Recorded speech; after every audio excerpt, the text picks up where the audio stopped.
Hello, I'm Cassy Sachar. I'm the librarian here at Leo Baeck College, and as we prepare to celebrate the High Holy Days, I'd like to share with you something very special from our collections. I have here a rather worn and old-looking book. Its marbled covers are starting to fade, and the leather is wearing off on the spine and on the edges. And if we look a little bit closely, we can see on the spine is written Machzor number 7. And what is Machzor number 7? If we open it up, we can in fact see that it is a Machzor, Minhag Polin, according to the Polish tradition, Lo Yom Kippur, for Yom Kippur. And it was published, if we look at the bottom in big English letters, in Rodelheim in 1803, so over 200 years ago, near Frankfurt on the banks of the River Main. It was published, if we go back a page, by a man called Wolf Heidenheim, and he was a one-man festival prayer book powerhouse, and he was one of the first publishers to inspect old manuscripts and different traditions to try and come up with a reliable and contemporary text. He also produced the first translation into German, and if we have a look at some of the pages, you can see that you have traditional Hebrew letters at the top with the prayers, and then in a slightly different font at the bottom you have a German translation in Hebrew characters. And he would go on to produce a translation in Yiddish and might bring out a new edition of the Yom Kippur Machzor, of Machzors for different festivals every year. And he did that for about 40 years, and then his business was taken over by his son. What's striking to me is that this Machzor, published, as I say, over 200 years ago, the prayers are so recognisable today.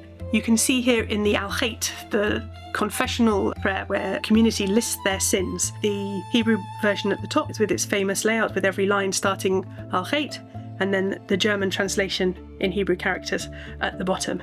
And there's an Al at the beginning of the Hebrew paragraph and Al at the beginning of the German paragraph, so you can match up where you're going. It has some lovely features in the Etanu Tokef section, that famous high point of the Musaf Amidah, the additional service, that moment where, after thinking about what might happen in the year ahead, the liturgy says through repentance, prayer and charity you can avert the evil decree. There's a gloss in the text, and above teshuvah, above repentance, there's the word stom for fasting.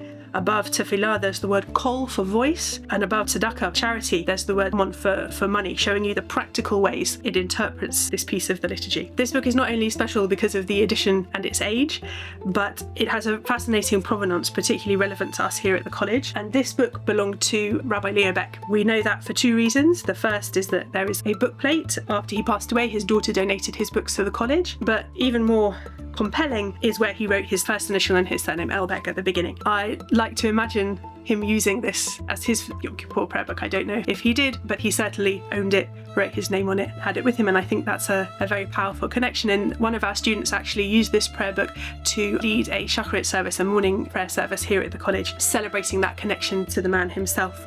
Jenny Dorfler, who was the first librarian here at the college and had been a librarian at the Hochschule, the rabbinical seminary in Berlin, she thought that this book might have travelled with him from Berlin to Theresienstadt, to the camp, and then with him to England and America after the war. I don't know what she based her conclusions on, and I don't know if it travelled with him on that cult journey, but it's a privilege to be the custodian of books today and to be able to share them with our students and to celebrate that connection with a real hero of progressive Judaism. Books like this have inspired and challenged 4 generations of rabbis trained here at the Leo Baeck College. As our students, alumni and faculty teach, lead and celebrate over the High Holy Days this year, they will be building on this profound heritage to inspire and challenge progressive congregations here in the UK and around the world. I hope you get the opportunity to hear their sermons, learn their melodies, experience their teaching, and connect with the rich Jewish culture they have researched, celebrated and reimagined in the Leo Baeck College Library. Wishing you Shana Tova, a Happy New Year.